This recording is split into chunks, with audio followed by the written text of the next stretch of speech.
안녕하세요. 백한나 전도사입니다. 한 주 잘 보내고 계실까요? 오늘 공과의 내용은 바로 헌금에 대한 내용입니다. 헌금에 대해서 잘 모르는 친구들이 대부분일 것 같아요. 그리고 이제 헌금을 하는 친구들도 아침에 부모님이 챙겨주셔서 가져오는 그런 선이 아닐까 싶습니다. 저희 어른들도 사실 헌금에 대해서 잘 이해한다고 하기에는 저희의 삶 속에서 그대로 실행하기도 참 어려운 부분인데요. 이 부분에 대해서 오늘 공과를 통해서 한번 알아보려고 합니다. 평소에 선생님들께서 가지고 있었던 궁금한 점이 있으시면 언제든 연락 주세요. 자, 그럼 바로 공과로 들어가 보도록 하겠습니다. 고고! 네, 오늘 말씀부터 한번 보도록 할게요. 주님을 향한 마음의 고백이라는 6과 내용이고요. 자, 말씀은 고린도후서 9장 7절 말씀입니다. 각각 그 마음에 정한 대로 할 것이요 인색함으로나 억지로 하지 말지니 하나님은 즐겨내는 자를 사랑하시느니라. 네, 요 말씀입니다. 저희가 오픈마인드 그림으로 한번 먼저 가보도록 할게요. 벌써 예배 시작했다. 하나님은 이처럼 우리를 사랑하십니다. 네, 예배 시간에 졸고 있는 것이 보이죠. 네, 그리고 이 졸고 있는 모습을 보면서 아이는 어떤 생각을 하게 될까요? 네, 굉장히 이 마인드 속에 있는 생각이 궁금해지네요. 자, 끝이 나고 난 뒤에 아빠 엄마 설교 끝났어요. 빨리 요금 내고 가요. 라고 이 헌금을 요금이라고 표현하고 있습니다. 저희가 가만히 보면 헌금을 지금 아이들이 많이 이해하기를 뭔가 회원제, 요금, 저희가 매주 내는 어떤 멤버십 네. 이런 개념으로 가끔 헌금을 볼 때가 있더라고요.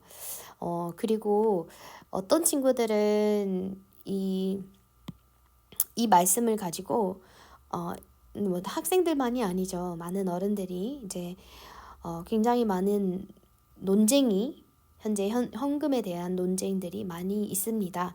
그래서 각 마음에 정한 대로 하고 인색함으로나 억지로 하지 말라고 하셨으니 두 분류죠. 헌금은 안 해도 된다. 네, 이렇게 생각하는 사람들도 있고요. 그리고 해라 말해도 안 된다. 이렇게 두 분류가 있습니다. 네. 근데 오늘 말씀을 통해서 헌금은 어떤 의미인지를 한번 알아보고자 합니다. 선생님들께 헌금은 어떤 의미인가요? 뭔가 우리가 교회에 올 때 갖추어야 하는 어떤 종교 의식처럼 생각하지는 않으시나요? 아니면 우리가 복을 받기 위해서 하나님께 내야 하는 복비 정도로 생각하지는 않으실까요? 우리가 이 공과를 준비하면서 마음을 잘 한번 들여다보기를 원합니다. 1번의 다윗에 대한 내용인데요. 다윗은 성전 건축에 쓸 엄청난 예물을 하나님께 드리면서 놀라운 고백을 하는데요. 그 고백을 역대상 29장 14절을 통해서 한번 보도록 하겠습니다. 나와 내 백성이 무엇이기에 이처럼 즐거운 마음으로 드릴 힘이 있었나이까? 모든 것이 주께로 말미암아 싸우니 우리가 주의 손에서 받은 것으로 주께 드렸을 뿐이니이다. 네, 여기에서 이 말씀 자체가 답이죠. 네, 다윗의 고백은 하나님께 드리는 예물을 그저 전달자라는 뜻으로 이해하고 있었습니다. 다윗은 성전 건축에 필요한 예물을 즐거운 마음으로 드릴 수 있었다고 고백하는데요. 여기에서 다윗의 마음이 중요한 것이죠. 자신이 소유하고 있는 재산과 물질이 전부 하나님에게서 온 것임을 알고 있었기 때문이에요. 다윗은 자기 것을 떼어서 헌금을 드린 것이 아니라 이게 중요하죠. 주님이 주신 것의 일부를 주님께 돌려드릴 뿐이라고 고백하는 것입니다. 그래서 하나님의 것을 하나님께로 다시 전달한다. 이런 뜻인 것이죠. 놀랍지만 깊이 생각해보면 당연한 고백이라고도 말할 수 있습니다. 2번으로 가볼게요. 다윗의 고백에는 단순히 돈을 드리는 것 이상의 깊은 의미가 담겨 있어요. 그 의미는 시편 24편 1절에 나와 있는데요. 땅과 거기에 충만한 것과 세계와 그 가운데에 사는 자들은 다 여호와의 것이로다. 네, 이 땅의 모든 것과 사람들이 여호와의 것임을 인정한다는 것이죠. 그래서 다윗의 고백에는요, 예물이라는 단어가 이 행위 자체가 여호와가 주인이라는 것의 인정이라는 것이죠. 돈을 드리는 것 이상의 깊은 신앙 고백이 담겨 있는데 성전 건축은 다윗의 어떻게 보면은 정말 마지막까지 포기할 수 없었던 다윗의 열정이었죠. 근데 예물을 드리는 것에서 그치지 않고 그 위에 더 크고 값비싼 마음의 고백까지 담아서 드렸습니다. 그것은 바로 모든 게 하나님의 것이라는 신앙 고백이죠. 신앙 고백. 우리도 주일헌금을 드리고 있는데 헌금할 때 단지 돈을 드리는 데서 끝나나요? 아니면 내가 가진 모든 것이 하나님의 것이라는 믿음의 고백을 함께 드리고 있습니까? 하나님이 세상 모든 것의 주인이고 그중 일부를 내가 하나님께 받아서 사용하고 또 그 일부를 다시 하나님께 돌려드린다는 믿음의 고백을 담아드리는 것이 진정한 헌금입니다. 이것은 어떻게 보면 하나님께서 그러니까 우리가 하나님께 11조 이야기를 많이 하죠. 10의 1을 하나님께 드리는 것이 아니고 하나님이 우리에게 10의 9를 사용할 수 있게 해주시는 것이죠. 어디에서 시작되었는지에 따라서 우리 마음 가운데의 계산은 달라질 수 있습니다. 성경이 말하는 올바른 헌금 자세가 있는데요. 우리가 어떻게 헌금할 때 하나님이 기뻐하실까요? 고린도후서 9장 5절과 7절 말씀에 그러므로 내가 이 형제들로 먼저 너희에게 가서 너희가 전에 약속한 연보를 미리 준비하게 하도록 권면하는 것이 필요한 줄 생각하였노니 이렇게 준비하여야 참 연보답고 억지가 아니니라. 각각 그 마음에 정한 대로 할 것이요 인색함으로나 억지로 하지 말지니 하나님은 즐겨내는 자를 사랑하시느니라. 네, 여기를 보면 이 말씀 구절을 보면요. 헌금을 미리 준비하고 마음에 정한 대로 하되 인색함이나 억지로 하지 않다는 거죠. 네. 준비하는 마음이 그만큼 우리가 하나님을 인정한다라는 그 마음을 보여주고 있기 때문에 우리가 헌금을 준비하는 모습을 하나님은 기뻐하십니다. 그런데 저희도 이제 아침에 바쁘고 그러면 저희가 이제 교회 와서 이제 급하게 헌금통을 보고서는 이제 급하게 준비하는 경우들도 있어요. 그런데 우리가 마음속으로 미리 주님의 전에 올 때에 이 주님께 드릴 것을 준비해 오는 그 마음을 하나님께서 기뻐하신다라는 말씀 내용입니다. 대부분의 친구들이 부모님께 용돈을 받아서 아마 헌금을 하고 있거나 또는 용돈 외에 부모님이 따로 챙겨주는 헌금으로 헌금을 하고 있을 수도 있어요. 그러면 토요일에 헌금할 돈을 미리 받아서 준비해 놓는 자세도 아주 좋은 자세일 수 있죠. 일정한 액수를 정해놓고 헌금할 수도 있어요. 액수는 많고 적음에 얽매이지 않도록 해야 합니다. 액수보다 중요한 것은 헌금을 드리는 마음이에요. 아까워하는 마음, 그 마음이 이제 인색한 마음이라고 하는데요. 아까워하는 게 아니라 즐거운 마음으로 내 것이라 생각하면 아깝겠지만 하나님의 것을 하나님께 돌려드린다는 믿음을 가지고 있으면 내가 하나님께 드릴 수 있음에 즐거운 마음으로 드릴 수 있습니다. 이러한 소중한 고백을 담아 미리 준비한 인색하거나 억지로 하는 마음이 아닌 기쁜 마음으로 헌금하십시오. 하나님은 그런 헌금을 기뻐하십니다. 네, 그래서 헌금할 때의 자세 가장 중요한 거 기쁨으로 하라.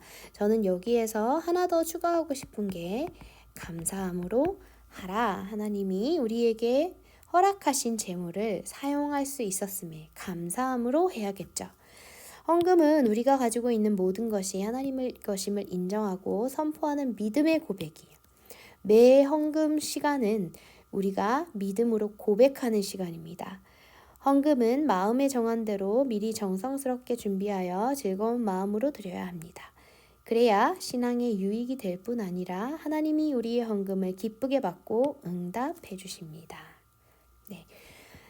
그러면 우리가 헌금을 드리지 못할 때는 어떤 것일까요? 우리가 헌금을 드리지 못하면 하나님이 기뻐하지 않으셔서 우리를 축복하지 않으시는 것일까요? 네, 그렇지는 않습니다. 헌금은요, 우리가 우리의 신앙, 하나님을 향한 우리의 마음, 우리의 신앙이 유익이 되는 것이죠. 그래서 드림이라는 것은 하나님의 필요에 의해서 드리는 것이 아니라 우리의 유익을 위해 드리는 것이 바로 헌금의 자세입니다.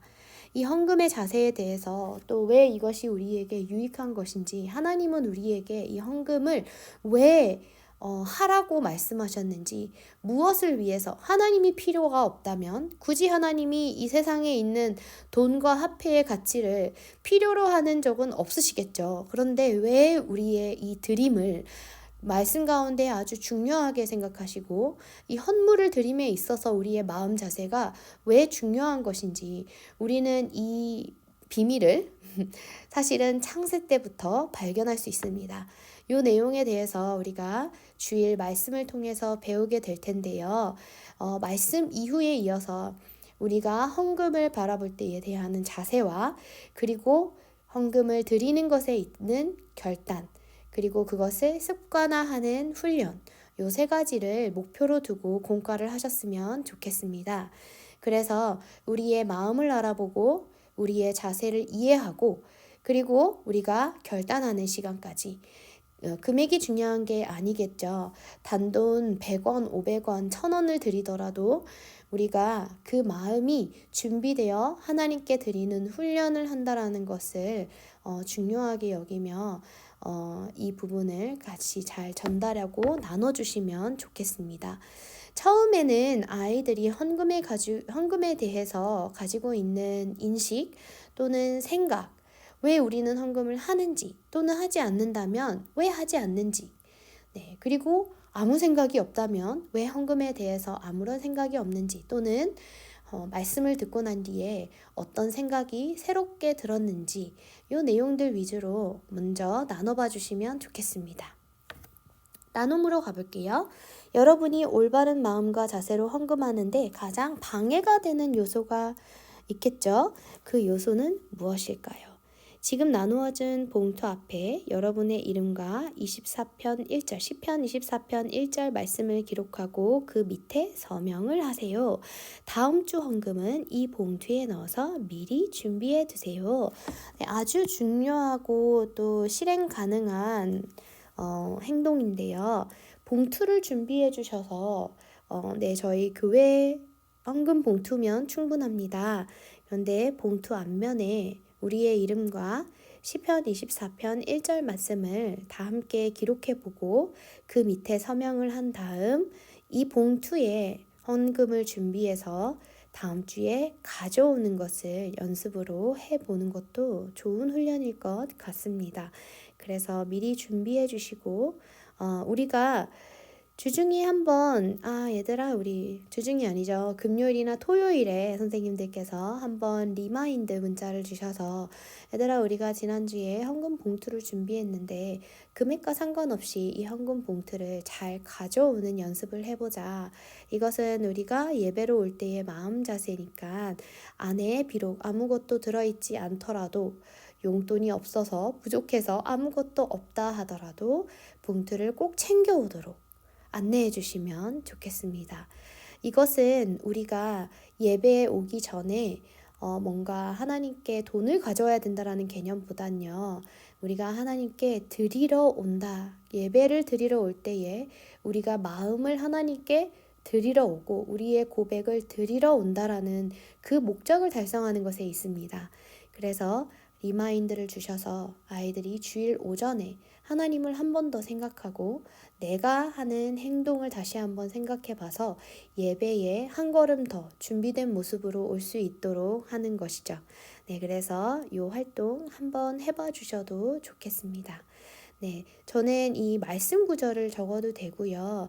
또는 내가 일주일 동안 감사했던 제목을 하나님이 나에게 주셔서 감사한 것들이 있다면 감사의 제목을 써보는 것도 헌금 봉투에 늘 굉장히 좋은 방법인 것 같더라고요. 네, 선생님들께서 학생들의 그런 성향을 잘 보시고 감사의 제목을 쓸 수 있으면 함께 나눠서 써주시고요. 아니면 시편 24편 1절을 함께 기록하고 밑에 이름을 기재해 주시면 되겠습니다. 네, 이 봉투 꼭 가져올 수 있도록 한번 도전해 보도록 하겠습니다. 저희도 한 주 동안 하나님께서 주신 이 모든 것들을 바라볼 때에 또 우리가 돈을 쓰거나 또는 무언가 투자를 할 때에도 이것이 과연 하나님께서 원하시는 일인가를 다시 한번 고민하고 우리가 나의 것을 쓴다라는 마음보다는 하나님의 것을 하나님께서 주인 되신 하나님께서 어떻게 사용하기를 원하시는지 그 마음을 더 들여다보시고 또 하나님의 마음에 맞는 그런 결과들 또 결실들을 삶 속에 맺을 수 있기를 하나님의 이름으로 축복합니다. 네, 한 주간 남은 한 주간 잘 보내시고요. 주일에 영적 싸움에서 승리하여 함께 다시 한번 기쁜 마음으로 만나 뵙기를 원합니다. 네, 그러면 주일날 뵐게요.